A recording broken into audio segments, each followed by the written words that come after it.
The bells began as a tremor, a shiver through stone and air, a ripple across rooftops that shook soot from the gables. It climbed into the sky and spread, the sound thick as smoke, rolling in waves over every alley in King's Landing. Those who had been running stopped running. Those who had been screaming shut their mouths around their breath as if it might be stolen next. Men with blades in their hands felt their fingers loosen. Some let the blades fall. The bells tolled on. Daenerys felt it through Drogon's body first, a faint vibration along the ridge of his spine where her knees gripped the leather. The dragon's great chest rose and fell, iron furnace breath flushing the air until the city shimmered. She kept him circling high above the Red Keep, his shadow sliding across broken towers and the pale dregs of the afternoon. The sky was a hard enamel blue smeared with smoke. Far below, the Lannister standards sagged on their poles, red and gold dull with dust and fear. Men looked up and closed their eyes when Drogon passed.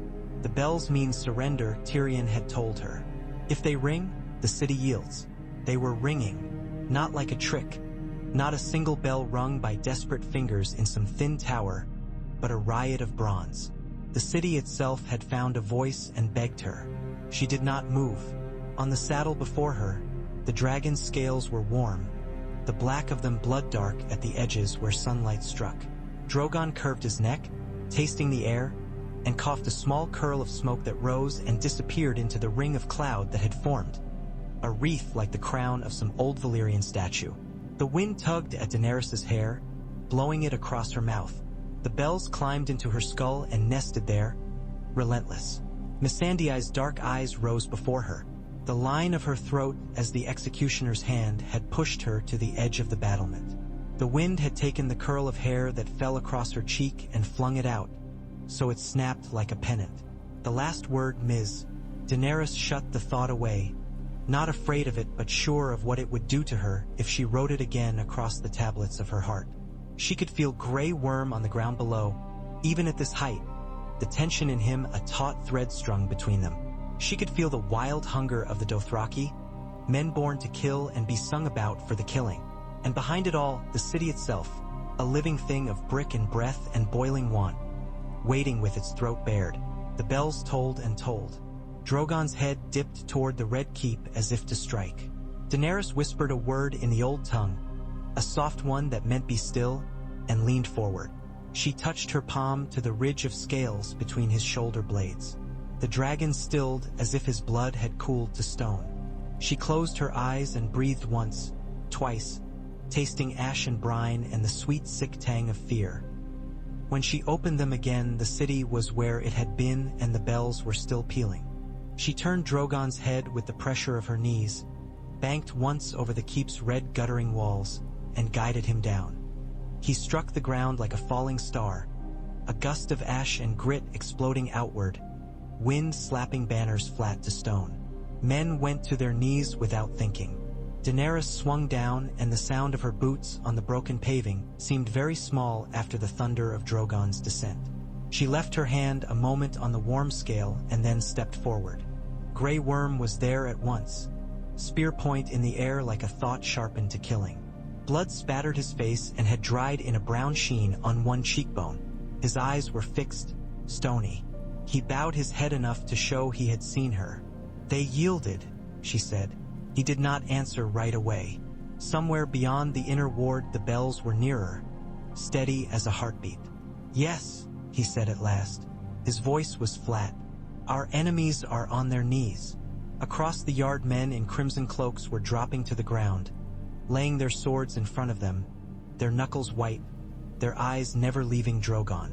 A few still stood, the last stiffness in a badly set bone, but they too were looking sidewise at one another, at the coils of smoke rising from shattered towers, at the fact that there was only one dragon and yet no weapons had bitten it.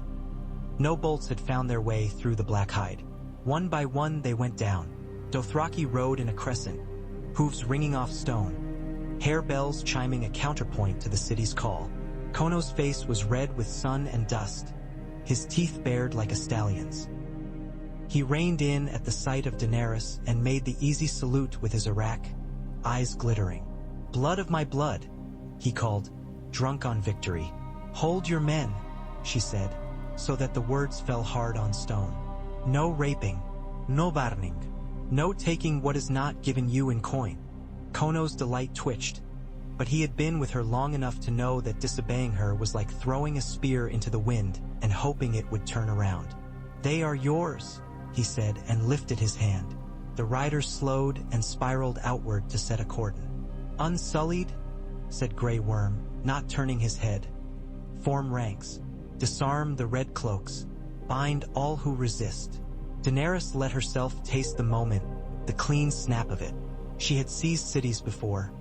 Astapor with its red bricks hot underfoot and the clever little trick of the slaver's whip. Meereen with its harpy torn down and rust bleeding from the holes where the bolts had been. But here the wind came off the bay with the smell of old stone and a kingdom's breath behind it. She was not unknown here.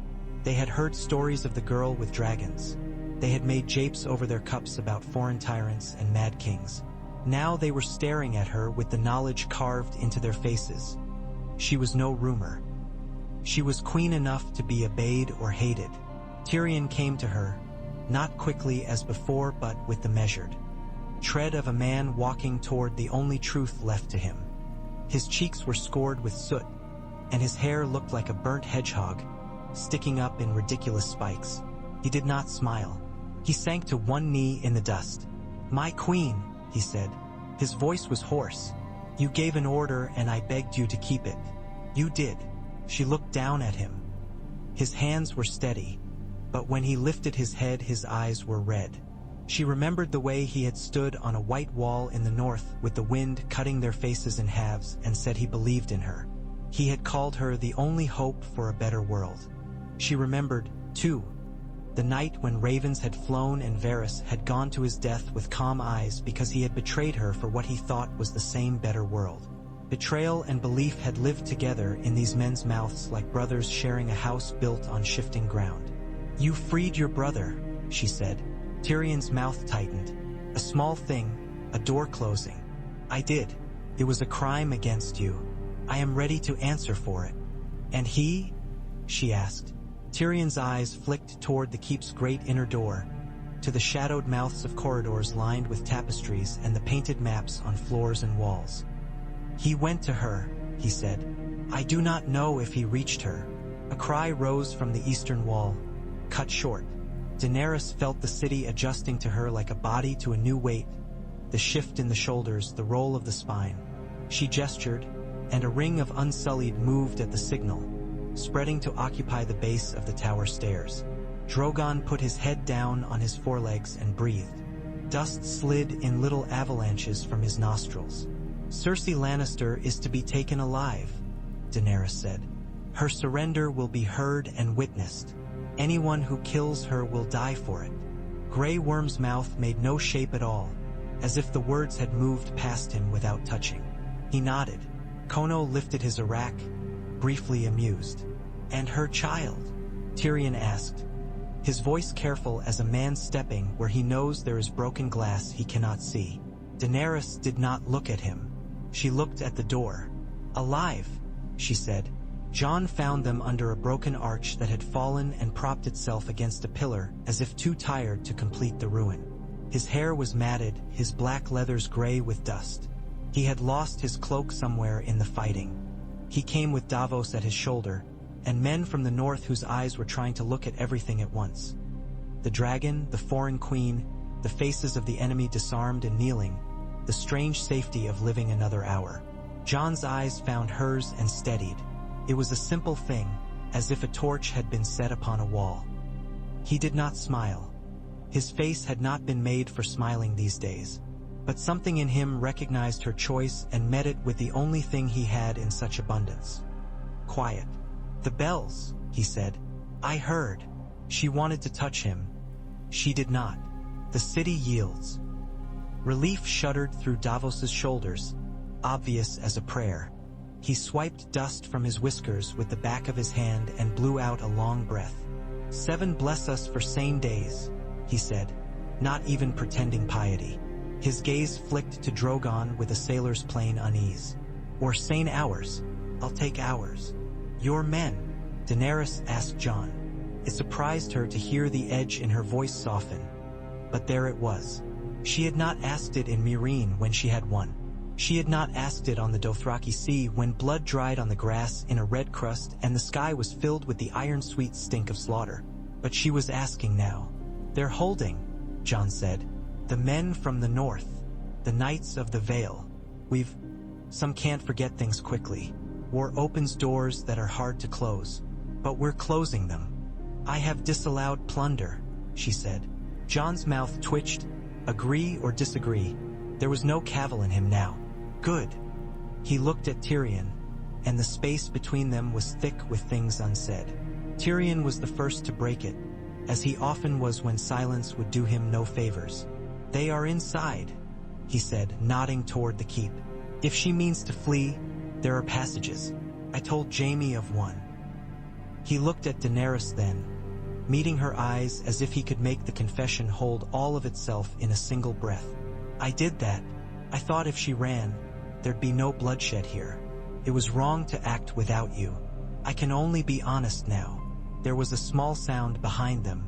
Arya Stark stepped from the shadow of a column where she had been a piece of nothing, made of dust, and looked away. Her face was pale under the grit, her hair tied back in a tangle. Sandor Clegane was not with her. She seemed to realize the room had noticed him not being with her and swallowed once, the only crack in a hard mask.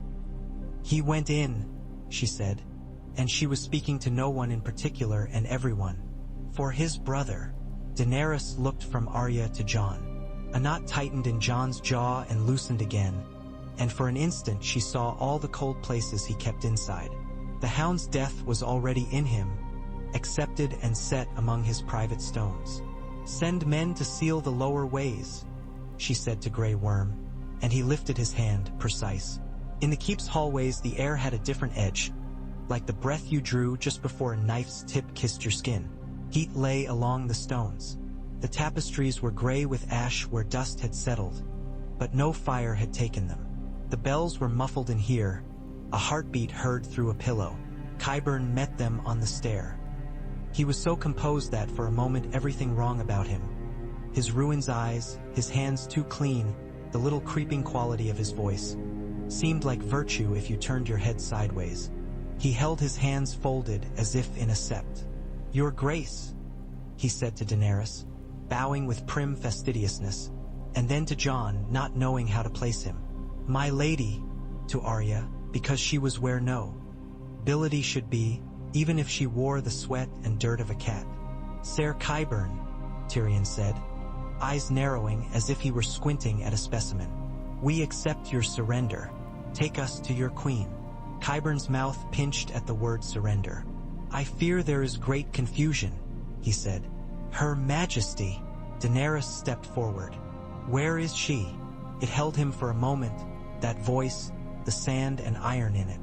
He was a man who had lived by reading what rooms did with words, learning which syllables made power move. He chose wrong. "Her Majesty bids you quit the keep," he said. "She will treat with you in." The floor shook. Not a great shaking. Nothing that sent dust down in sheets or cracked the plaster. It was more like a large man, a monstrous man, had set his foot down with a certain mind. The sound came again, heavy, and the hairs lifted on Jon's forearms. Qyburn turned his head toward the noise, lost his tone for a heartbeat, and then composed himself with the concussion of long practice. "Ser Gregor will escort." "No," said Daenerys.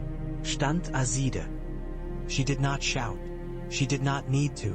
The Unsullied went forward as one. He did not stand aside. He gestured, precise in the air, and the red cloaks behind him lowered pikes. For a moment, something like a smile moved under the old man's face.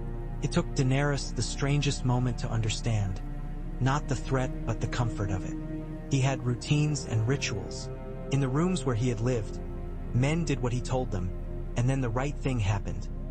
A bound man bled. A corpse sat up under a careful hand. A queen smiled with her painted mouth and let him kiss her hand. He believed in the procedure. The Hound arrived like the end of a poem. The word you knew had to come last because everything had been driving toward it. He moved down the hall with an awkward economy, the weight of him forward as if forever falling. He stopped when he saw Qyburn and the line of pikes, and he snorted without words. "Get out of my way," he said. He did not even speak to Daenerys. He spoke to a point past all of them. "Ser Clegane," Qyburn began, and that was all he said. The mountain came behind him at a slow and relentless pace, a black and bone tide moving through the corridor. Flame from torches shivered on that visor. The thing that had been Gregor Clegane halted when the hound did and lifted its head. They did not belong to any queen. The moment recognized itself. Qyburn put out a hand, foolish, learned, used to being obeyed. "Sare," he managed, the sibilant fine. The mountain's gauntlet swept him aside as if he were an annoyance in a kitchen, a fly on old meat. His skull struck the wall with a thud like a dropped melon. He slid down the stones, mouth making small reflections of astonishment, and was still. The Unsullied shifted their feet, but Grey Worm lifted a finger. He understood those tides too, blood trained to tide. "Let them have it," he murmured, and it was not instruction to the queen but to whatever gods watched men like this. Daenerys did not contradict him. The hound had not finished his walk. She did not feel her power diminished by yielding the corridor to him. She felt something else, the rightness that sometimes came when the cruel structure of the world bent toward something like order, if only for a breath. "Cersei," Tyrion said, lips almost not moving, and Jon nodded. "Go," Daenerys said to him. "And to you," she said to Jon. "Find her. I will come behind you with the guard. She is not to leave the keep." They edged along the wall while the brothers closed. The hound stood square and looked up into his death with a strange clarity. He had always looked like a man at war with himself. Now he looked like a man who had found the enemy he wanted. "Hello, big brother," he said softly. The mountain said nothing. He did not need to. The corridor beyond spilled them into the inner rooms of the Red Keep. Tyrion led, pale and quick, the ways of the place stored in his small, clever hands. Painted tiles gave way to marble, marble to bare stone, stone to the extravagance of the map room with its floor and ocean and all the known world drawn beneath their feet. The paint had been scuffed by boots and the grind of dust, and the lower corner of the north was obscured by a slick of soot. She stood there at the far edge, in a dress the color of wine after midnight. Her hair was pinned with small black stones. Her mouth was a cut of lacquer.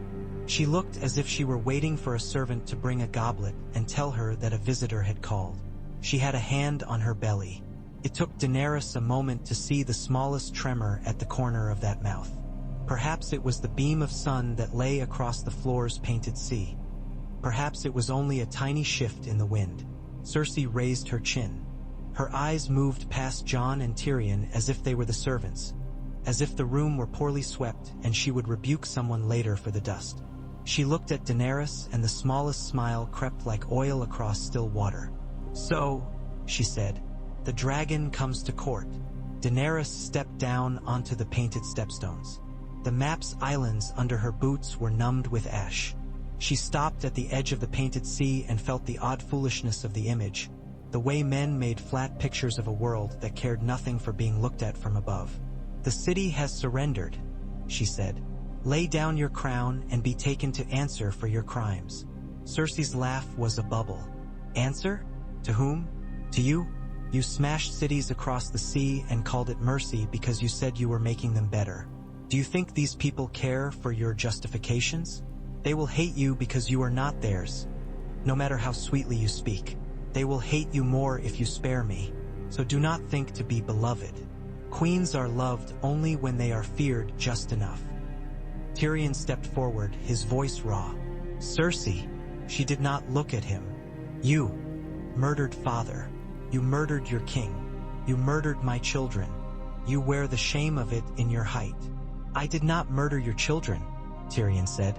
His voice broke and then he steadied it. "Though the gods know you murdered them with the life you gave them." Something moved behind Cersei's eyes, a tiny crack that let something human show itself for a breath. Jaime limped into the map room. His right sleeve hung empty. Blood had dried in a dark wash down the front of his mail, and his hair was lank with sweat. He looked as if someone had been hitting him with fate for hours.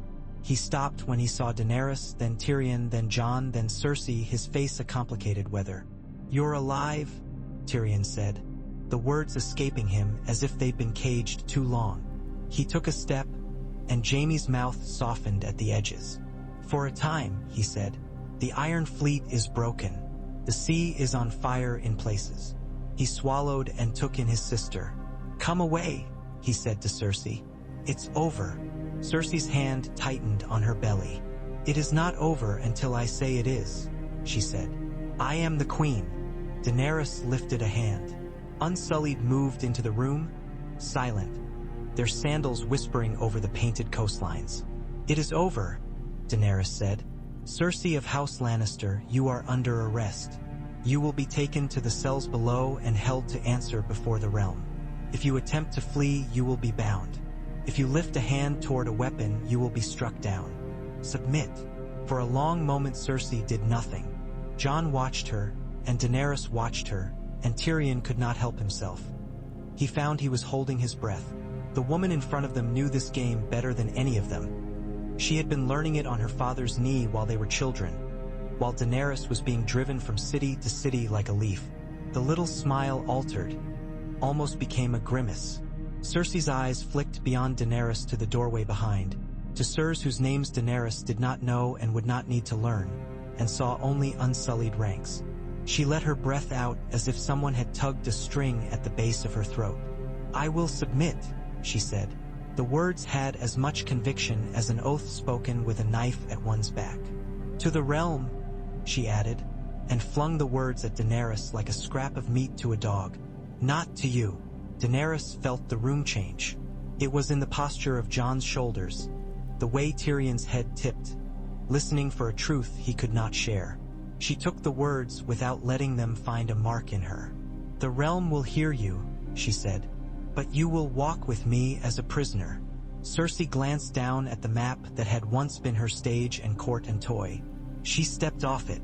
For an instant she looked at the window where she had stood many times and watched her city breathe, counting the little heads. Then she gave a tiny nod no one but herself noticed and lifted her chin as if a coronation were happening somewhere out of sight. "Then take me," she said. They took her. Outside, the clash of giants rolled faintly through the stone, like a storm at the edge of hearing. When they came through the lower passage toward the yard, the sound had ceased. Arya had moved ahead and now stood at the threshold with her back set and her hands at her sides. She looked at the ground rather than down the corridor they had left, and Daenerys did not ask her what she had seen. There were some debts the gods took without witnessing. That did not make them unpaid. They walked Cersei through her own gates and down into the red courtyard where Drogon lay. If the city had been a living creature before, now it seemed to hold its breath. People peered from broken arcades and behind shattered pillars. The red cloaks bowed their heads and did not raise their eyes. A child reached out a hand and was pulled back by a mother whose knuckles were the color of bone. The bells at last were still. Daenerys stepped aside. Cersei looked at the dragon as if it were an ugly decoration she would order changed if she lived through this hour. There was no fear in her face, only a restless calculation. "Is this where you burn me?" she asked. "No," Daenerys said. "That would cheat the world of its witness." Cersei laughed again, the tired laugh of a woman who had slept too little and made too many enemies to count. "Then enjoy your mercy," she said. "It will starve you in the end." They took her to the cells beneath the keep. Chains were fastened. A small man lit a candle. Grey Worm placed guards who did not blink and would not listen to pleas or lies.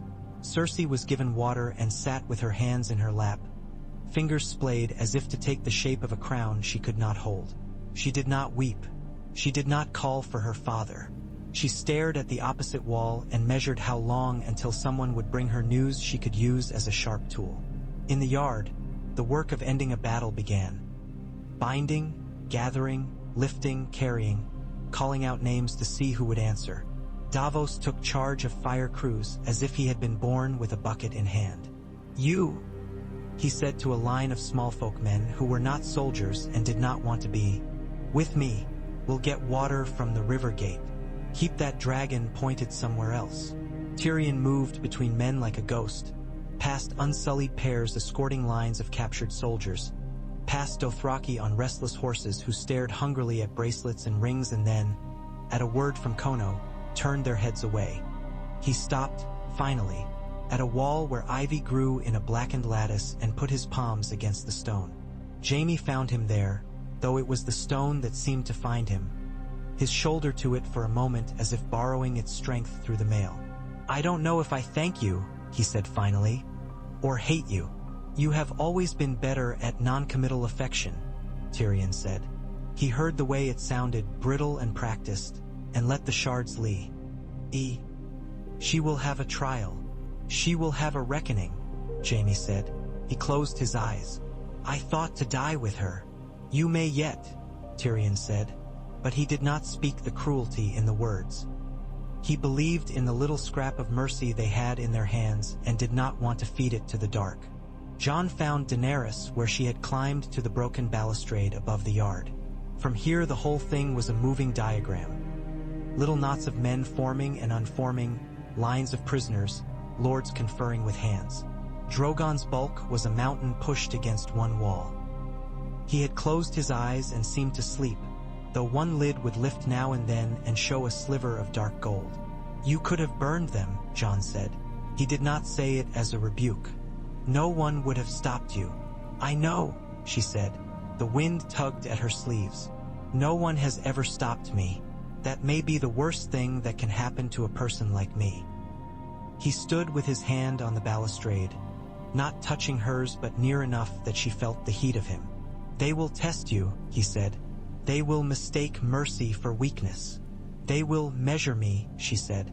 She smiled, a small, rueful curve. "And I will measure them. I'll help. I know," she said again. And for a long beat nothing moved in either of them except breath. The days that followed were a different sort of battle. In the city, the fires were put out and the ash swept aside. The gate whose great doors Drogon had pushed through with wind and flame was propped with scavenged timbers and kept under guard. The dead were counted, and lists were written by men with cramped hands. Maesters opened their satchels and ran out of what they had. Davos parceled food stores with a sharp eye, paid for bread with coins seized from the Lannister treasury and signed with the dragon's head pressed deep into the wax. He commandeered warehouses with a courtesy that allowed men to keep their dignity.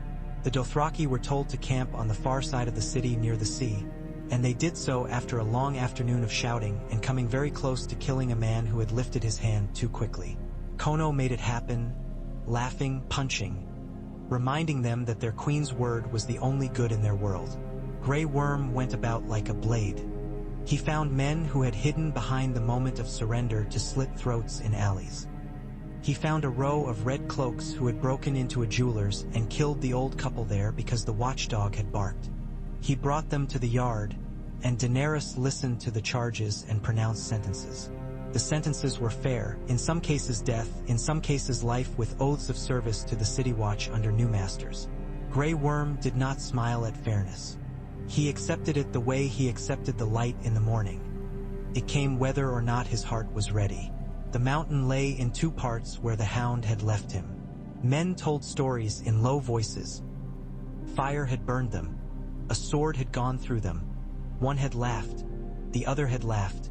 And then they fell into an abyss made of stairs and darkness. There was a patch of blood that would not wash from the stone, no matter how the water was carried in pails and poured. Arya did not speak of it. She moved through the city like an unremarkable girl with dirt under her nails. Twice she was seen seated on a doorstep with a bowl of stew, staring at a crack in the wall as if it might tell her something she needed. Once she laughed at a thing a child said, and it surprised everyone, perhaps most of all her. Tyrion came to Daenerys with lists of lords who had sent envoys. The Warden of the Vale, Jon Royce, with his boy in tow. Robin has grown, but by the wrong measurements. There was a flicker of something like his old humor. Edmure Tully has turned up, Tyrion continued. He is practicing speeches in his head, which must make a sing-song noise. The North sends Lady Sansa Stark, because of course she does. The Iron Islands send Yara Greyjoy. Dorne sends a man who will call himself Prince. "We will convene them," Daenerys said. "At the dragon pit. The city will witness what happens here." "You mean the trial," Tyrion said. "You will put Cersei before them." "Yes," Daenerys said. "Let the realm listen to its own case against her. Let them see that no one stands above justice." Tyrion shifted, and the movement said that he could hear the realm already trying to make of this what it wanted. "A spectacle either way," he said. "If you show mercy, they will call you weak. If you show ruthlessness, they will call me mad," she finished, and it did not sting as it might have once. Her face went still. "I do not serve their words." He bowed his head. "No," he said softly. "You do not." When Sansa came, the city discovered that northern winter could enter a room without snow. She wore gray and a circlet of black iron. She carried no sword, but there was something in her posture that made men stand a little straighter. She looked at Daenerys and gave a nod that contained nothing excessive and was not designed to please. "Your Grace," she said. "Lady Sansa," Daenerys said. She thought of the days at Winterfell when the wind brought knives for breath, and she remembered the quiet contempt in Sansa's eyes when they had stood in the great hall and war had seemed too far away to be real. "You are welcome, and welcome to my sister," Arya said from where she had been leaning against a pillar as if it belonged to her, which it might have in the long sum of things. The sisters touched hands. They smiled for one another in a way they had for no one else. Daenerys saw that, too, and did not try to behave as if it did not matter. It mattered very much. Some thrones were carved from love. Yara came with the sea at her back, salt stiff in her hair, wearing a blade at her hip and impatience like a banner. "Where is he?" she demanded. "Where is the rat that thought himself a croc?" "In. Dead," Daenerys said. "He fought Jaime Lannister on the shore and died of it." Yara's mouth twisted. "That's a sorry trade. I hope to take his eyes one at a time." "You may trample his memory," Tyrion suggested, and she snorted once and was done with it, though later she stood on the sea wall and spat into the water with terrible concentration. The prince from Dorne wore loose silk and no expression at all. He bowed to Daenerys as if she were a singular flower and presented a small box containing a snake made of glass, which he said had been made by his sister's favorite artisan. "We recognize you," he said. "We will hear what you ask of us and the price." "The price is a just realm," Daenerys said. "That may be dearer than you are used to paying." "Then you may have my attention," he replied. From the Reach came a hard-eyed young woman called Tala Hightower, acting for Oldtown in the absence of any Tyrell alive to do it. From the Riverlands came men whose river had run red too many times. From the Stormlands came a man who wore the stag and would have looked better with a hammer than a quill, Gendry Baratheon, Lord of Storm's End by Daenerys' own word. He bowed like a smith greeting a customer and said, "Your Grace," with the plain tone of a man who preferred my lady, and hoped his mouth wouldn't betray it. "Lord Baratheon," she said. She remembered the pounding heat of the forge at Dragonstone and the awkward kindness in him, his embarrassment at being dragged into the wide light of the world. He reddened now under the new polish. They gathered at the dragon pit. The dome was gone. The old harrowed bones of the place opened to the false compassion of a blue sky. Men muttered about dragons as if the memory of fire could shape leather and stone. The Iron Throne was not moved. Daenerys had not sat upon it yet. She found that she had not wanted to before the realm had looked her in the face and told her its truth. Cersei was brought up from the cells in chains that did not clank. She looked small in the wideness of the place. The last time she had stood in public before the city, she had worn a gown like an armored skin and a crown like a new spike on an old blade. Now she wore a plain dress. Her hair had loosened in its pins. She was pale as wax, but the set of her mouth was the same. The charges were read aloud by a maester whose quill had blackened his fingers. Murder of a king, her husband, by conspiracy with a kinsman. The destruction of the Great September and the murder of hundreds, among them nobles and clergy. The sanctioning of rape and murder by her troops in war. The embrace of foreign sellswords against the realm. The taking of debt that could not be repaid. The harboring of a creature unnatural to life, made by foul practice. Crimes of treachery to oaths sworn to. Liege and people. The list was long. The words fluttered up into the air like a flock of small, frightened birds. Cersei stood straight. When it was time for her to speak, she spoke as if she were speaking to a mirror, not because she admired what she saw, but because she could not bear to address anyone less hard than her own gaze. "I kept this city," she said. "When fools burned it or talked of burning it, I kept it. I killed our enemies, and when they were in the September plotting how to kill me and mine, I killed them first. The realm is not a child. It is not made safe by soft words. I did what needed doing. That is what a ruler does." A hiss rolled along the benches. There were faces there whose sons and husbands had grown bones under the September's ruins. There were girls with burned feet and men with arms in slings. There were eyes that had watched her whirl down the streets in a litter and eyes that had watched ash fall. The city was in attendance, and it had a memory. Tyrion stepped forward. It was with an effort. He had not wished to be the voice for this. He would have liked to say he declined the honor. The room would have ignored him. "This is not the first time you have defended yourself, as if the world were a siege that existed only to validate your sense of danger," he said. "You did keep this city, to the extent that keeping a city means killing anyone who calls you what you are. It is time to ask whether the keeping was worth what the keeping cost." Cersei's eyes flashed hate so clean and fine it could have eviscerated a man. She did not interrupt. She was too proud to be seen spitting. Others spoke. Jon Royce, who had the voice of an oak tree, intoned the old laws and what they had become under men like Tywin and women like Cersei. Sansa spoke with the composed fury of someone who had lived the price of the Lannisters' power. She did not spend long on it. She did not need to. "You gave monsters their errands," she said to Cersei, and the simple truth in it made even the Dothraki listen. From Dorne, the prince remarked that he had brought his sister to a capital like this once, and she had died because men who called themselves just had not been just when it mattered. When it was Jon's turn, he hesitated. He looked at Daenerys for a heartbeat and then looked at the stones under his feet as if seeking a word there that would not betray anything he had kept inside. "We survived the dead because we stood together," he said at last. "We've spent the years since proving we learned nothing. We'll keep going on like this, one house spilling into the next, one season of revenge turning into its winter, if we don't start doing a new thing. That means telling the truth and being harder to ourselves than to those we hate. That means we don't kill when we want to feel strong. We kill if the realm needs killing. Else we bind men, or banish them, or make them work until the work mends something they broke." He did not look at Cersei when he finished. He looked at the sky. The light made his profile stark. When it was time for Daenerys to speak, she rose with a feeling like cold up her back. The eyes were too many. She felt their calculations move against her like insects. She did not seek love in their faces. She sought solidity, a thing she could push the world against.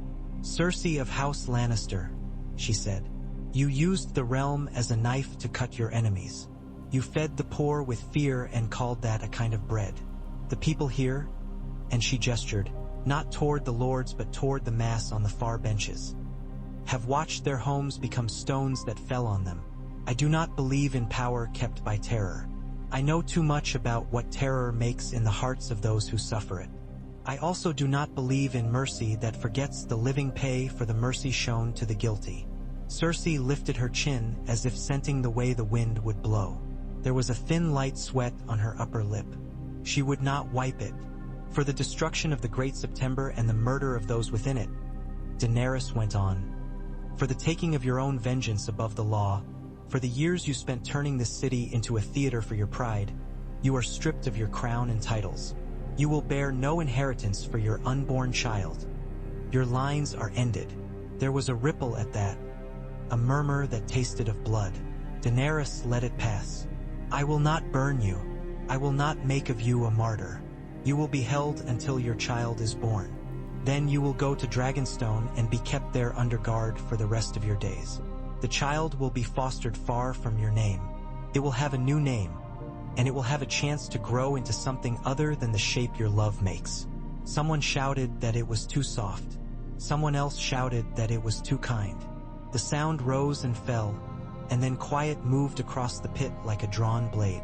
Yara Greyjoy scratched her ear and said, "It's a good punishment," which meant something in a world where mercy often looked to the Ironborn like a weak hinge. Cersei smiled. It was not the smile of a woman relieved. It was not the smile of a woman broken. It was the smile of a woman who had heard a sentence and begun immediately the labor of turning it into something she could use. "You think you've spared me?" she murmured as the Unsullied moved to take her back. "You think that makes you good. But you've only sent your troubles forward into the dark, and they will come back with teeth."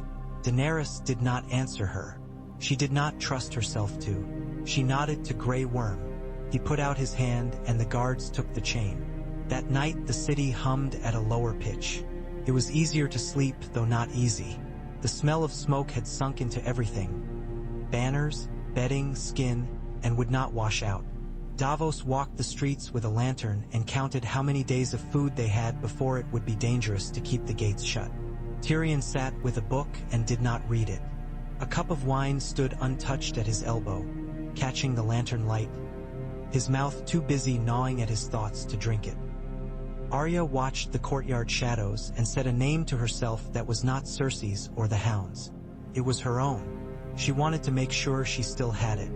Jon came to Daenerys as she stood on a balcony where the wind found her hair and tried to tangle her.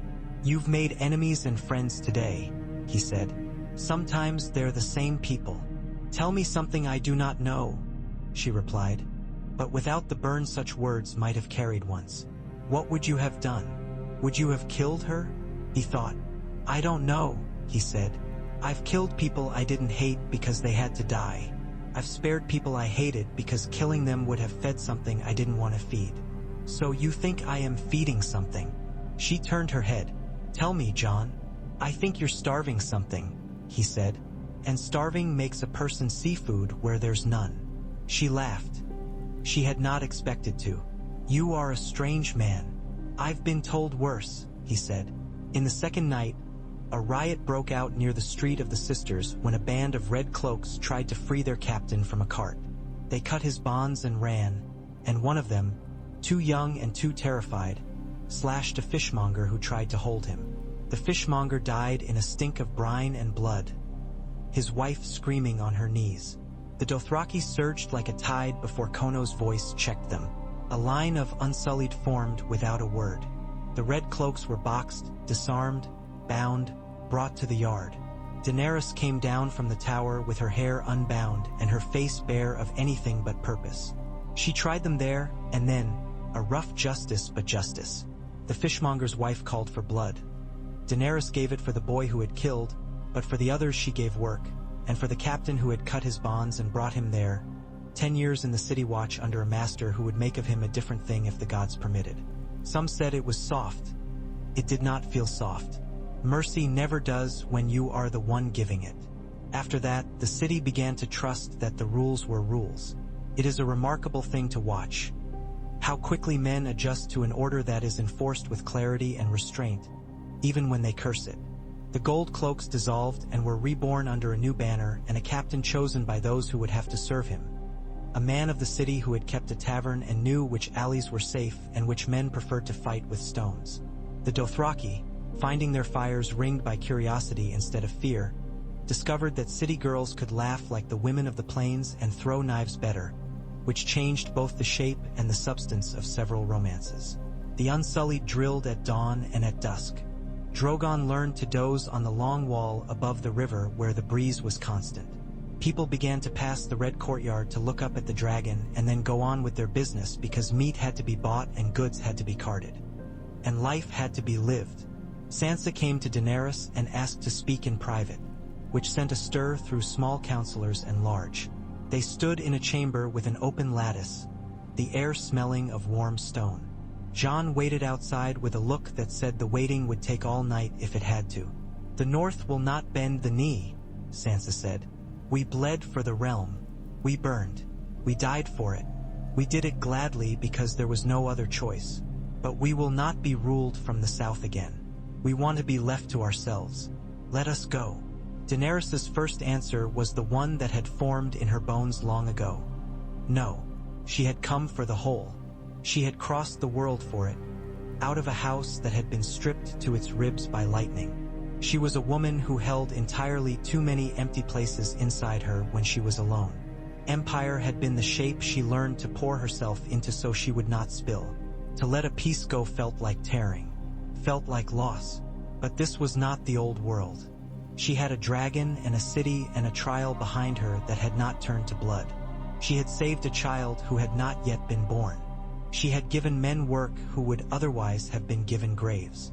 She had Jon's eyes on her, steady as the North Star he had likely once used to find his way in white fields. She had Missandei's last look in her, the one that said, without saying, "Be the woman we thought we followed." She closed her own eyes and opened them. "If the North goes," she said, "it will not go like a thief. It will be a treaty. You will guard your borders. You will not arm against the rest of us unless we strike you. You will send grain when there is famine in the riverlands and men to build when tear storms end. You will not harbor men who run from justice here. In return, I will not tax you. I will not garrison you. I will not ask you for your sons." Sansa's face did not change much, but some small muscle in her jaw unclenched. "We will make that treaty," she said, "in writing and in witness." "We will," Daenerys said, and the word felt like a cut that had been bled and bound. "You do this," Sansa said, "and we will not come for you when the wind turns. We will stand beside you when justice must be done. But we will not kneel." Daenerys nodded. "I will not ask it." Outside in the hall, Jon looked between them, reading a weather he had not yet felt. Sansa's eyebrows said everything they had to. Jon's mouth twitched in what might have been a smile if his face remembered how for longer than a flicker. "Thank you," he said quietly to Daenerys. It was not more. It was enough. The Iron Bank sent a man from Braavos with a face like a ledger and a voice like a hinge. He bowed and offered terms for a queen who wished to honor debts that were too heavy to be lifted by any honest back. Daenerys listened and said, "I will not be beholden to men who make money from fear." The man from Braavos replied that the bank had no interest more holy than interest, which was its own sort of god. Tyrion turned the talk into one about the city's future, offered bonds over the next 5 years tied to the rebuilding of the port, suggested that the bank would look strong if it bet on a queen who preferred justice to caprice. The man's mouth moved. He was not smiling. The bank would take its pound of flesh and paper now, and that, too, was a mercy of a sort. The city would build. When Cersei's child came, it was in the morning, when the grass was still wet inside the Red Keep's pale courtyards and the air smelled like forgivable things. A midwife with a blunt manner and a steadiness you could tie a rope to came from Flea Bottom because the maesters fussed and wanted to make rules for the body that the body did not care to obey. The labor was hard. Cersei did not cry out. She gritted her teeth so tightly a tooth cracked, and some small part of her face fell when that happened. Grey worms stood outside the door with two unsullied and a silence that made other men step carefully. The sky opened a little when the child cried. It was a boy. He was given milk. He was swaddled in linen that had belonged to a squire who had died for a man he had not liked much and whose mother had washed it and given it because it was clean and soft, and that is what you do for babies. Cersei held him once. She pressed her mouth to his forehead and breathed him as if she could take his life into herself and live through him. She did not weep then either. "I will not beg," she said to the midwife, who had seen every possible arrangement of human strength and human weakness and did not think less of Cersei for the refusal. "You will do what you came to do." The child was taken away in a bundle that smelled of milk. A woman from the Riverlands whose sons had died at the twins cradled him with surprising gentleness. She had volunteered to nurse other women's babies when she found she had milk and no mouths to take it. "Hush, little one," she murmured. "We'll find you a name that isn't soaked in wine." The day after the child's birth, the room where the lords met was loud. Some argued that infamy stained blood, and so mercy to the boy would return upon them like a knife thrown up into the night. Others said the sins of the mother were not the sins of the son, and this became a debate more about their own hopes than about any truth. Daenerys put her hand flat on the table and waited until they remembered to be quiet. "He will be fostered in the Riverlands," she said. "He will be called no one's son here, He will be a boy among boys, and if the gods mean him to be a man someday with opinions about this era we have all made, then we will answer them. Until then, this is not a courtly puzzle for you to practice with. This is a child." No one wanted to be seen arguing further with that, and if some disagreed in their hearts, they chose not to put those hearts on the table. Cersei was taken to Dragonstone on a morning when the wind came in hard from the narrow sea, and gulls sneered at everything that moved. She wore a plain cloak and kept her chin too high. Tyrion watched from the wall and thought of a memory he had never wished to have. Sitting in a tower in Casterly Rock, looking down at the sea, listening to a woman call him monster. He was tired of bearing the weight of those words. He wondered if there were a world in which men like him could become fathers and their children forget a little of the weight that had been pressed down on their backs for 1,000 years. When he found he was crying, he did not wipe the tears away. He stood with them on his face as if they were rain. Davos clapped his shoulder once, and the clap said that some seas were only crossed by men who knew when to stand still. Grey Worm watched the ship with Cersei aboard go and did not speak for a long time. Later, he came to Daenerys in her chamber with his spear and his quiet and said, "I would like to go to Noth." It took her a moment to understand what he was asking. He kept his voice level as he explained. "Missandei's Islands," he said. "There are no soldiers there. There is no one to keep them from men who will come because they can. We have done our service. Give us ships. We will go." Daenerys put her hand flat to her breastbone, where the hunger and the ache lived side by side. "And you will not stay to guard this city. We will leave men," he said, "enough to stand in ranks and keep order. But my people." He looked past her shoulder, and she knew he was seeing a shore he had never walked upon. "This is the vow I choose." She nodded. "I will give you ships." Felt like another loss and yet not. A queen who kept to her grasp until she choked would wake one day to find she had swallowed ash. The day Daenerys sat the Iron Throne, the air was clear and the clouds thin in the high sky like scrubbed linen. She did not make a spectacle of it. She had the throne room cleared of the worst of the wreckage. Broken plaster, a shattered candelabrum, a half-melted pillar that looked like a candle left too close to the fire. Men with ropes pulled at the doors until they swung. Light came in and lay on the iron with its 1,000 familiar knives. The throne itself was ugly. She stood before it, and for a moment all the parts of her life drifted up and gathered their chairs to watch. A girl with a mop in a sloppy breakfast room, a wife traded like a horse, a leader walking through lines of freedmen, a sister whose brother had been both cage and key. She moved to sit and then did not. She circled instead, looking with a frankness she had not had when she was a girl and kings sat here vomiting up laws to feed their appetites. She put her hand to the iron. It was cold and unyielding, and the softness of flesh made no dent in it. Jon stepped to her shoulder. "It will never be comfortable," he said. "Perhaps it should not be," she said. "Perhaps we should feel it, always." "Perhaps," he said. He stood beside her, and in some worlds that would have been the end of the sentence and the beginning of another, of marriage, of children, of good counsel practiced in a bed as well as a room. In this world, his gaze flinched and found the iron again, and she did not put her hand to his because she was tired of asking for a thing he could not easily give. "Will you sit?" he asked. "Yes," she said, and she did. The iron bit her through the dress. It bit like a thing with a mouth, and she let it. She looked out over the room where so many had taken their ease in cruelty. She was not at ease. The little smile that moved her mouth then could have been taken for cold. Felt like resolve. Tyrion stood to one side, the hands pin-heavy and right on his chest once more. She had taken it away from him after he freed his brother, and had given it back after he refused to leave her with the wolves made of law and men with pleasant voices. Davos stood on the other, his hands at his sides, a smuggler transplanted awkwardly into a garden where he had learned the names of the plants. Gendry had a hammer on his back because he had smiled the first time someone handed it to him and looked right. Sansa was not there. This was not the North's place. Arya was somewhere where she could put her back to a wall and see the door and leave at a moment's anger, which was how she liked to be. "You will need a council," Tyrion said. "Your Grace." "I have one," she said, and pointed with her eyes. You for hand, Davos for ships. We will change the city's food laws.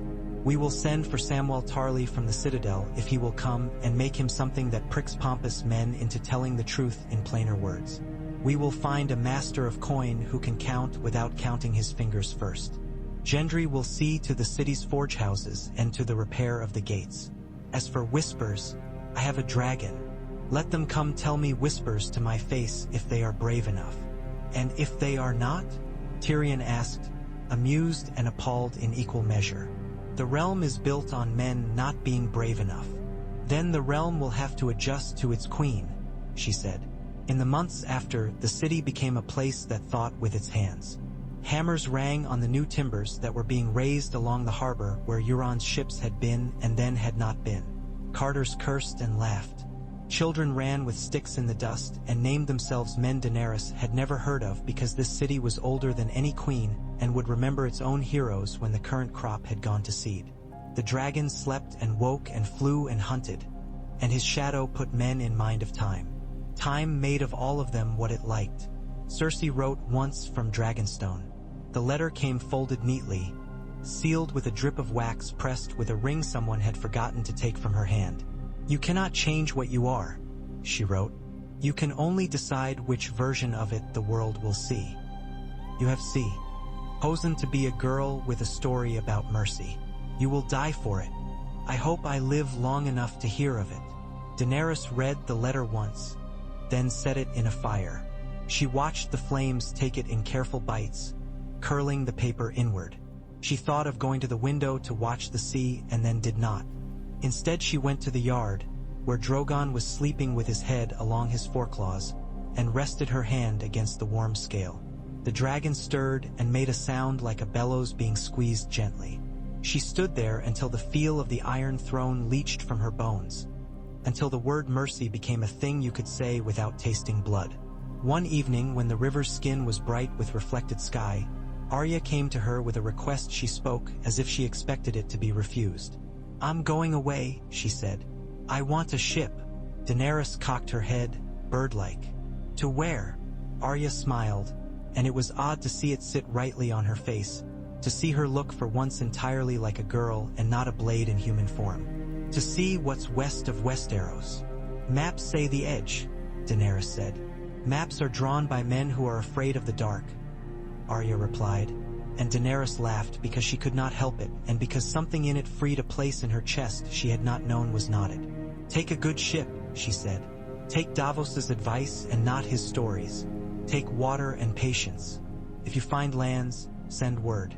If you fall off the edge, tell me if you meet anyone interesting.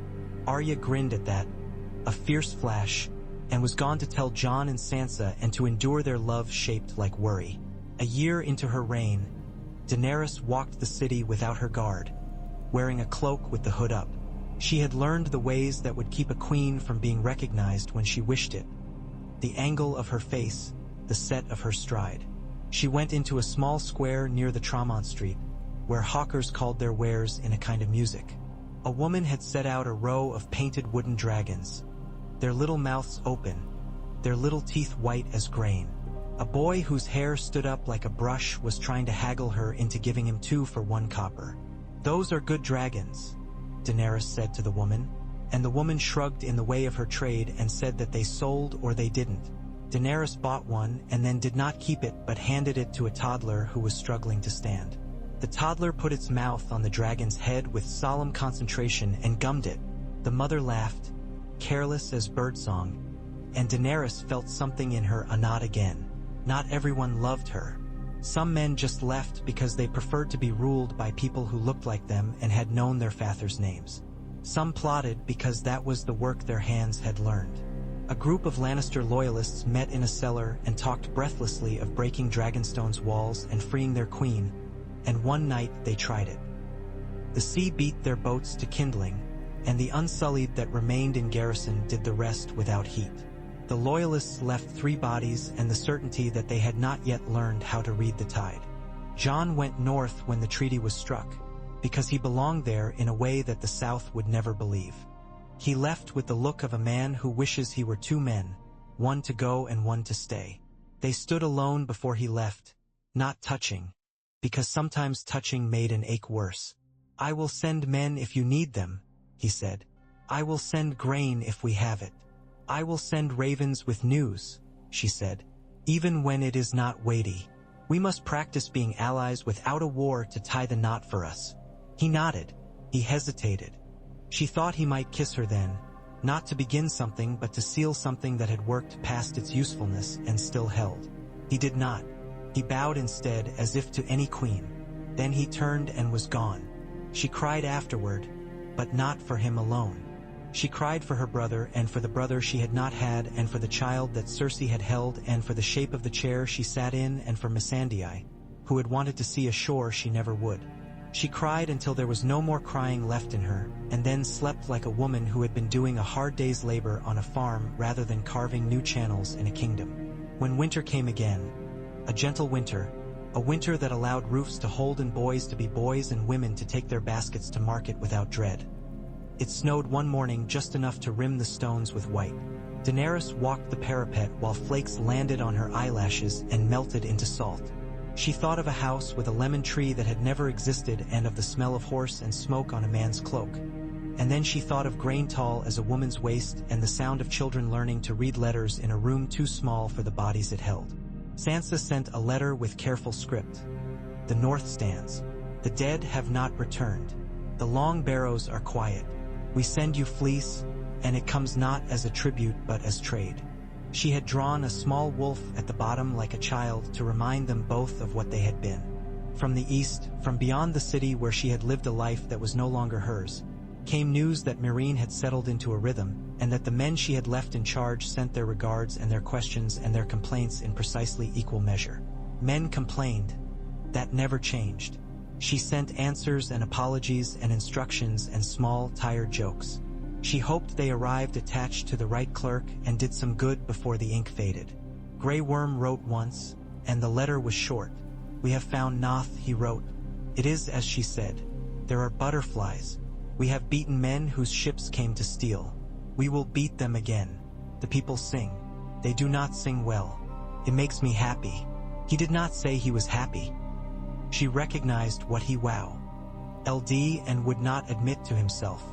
She took the letter to her room and put it under a stone and weighed it and then sent ships with cloth and iron and salt, practical things to keep people from going hungry. The world was less large for knowing that a promise had been kept. Years do a peculiar labor when they are allowed to. Men who were boys become fathers and find that fear moves differently in their blood. Women who were widows find that laughing with a friend over fish can also be a way to honor the dead. A queen grows older and learns which of her impulses are useful and which are merely the child of a hurt that will never heal. She does not heal. She grows around it. She sits less often on the Iron Throne than men expect, preferring rooms with windows where sound and scent can come in and steal her from the cage of ceremony. She keeps the iron chair because taking it apart would take time and make a ghost of her predecessor in the city's mouth. She learns that sometimes it is wisest to leave a hateful thing standing until you have trained the people to see it for what it is. The day will come when the throne will be melted down to make plowshares, she thinks, and knows enough to recognize that she is quoting a prophecy she does not believe in. Still, the image pleases her. A field being turned by a blade made of king's desires. The last time she saw Cersei was not the last day of Cersei's life, which surprised Daenerys when she realized it.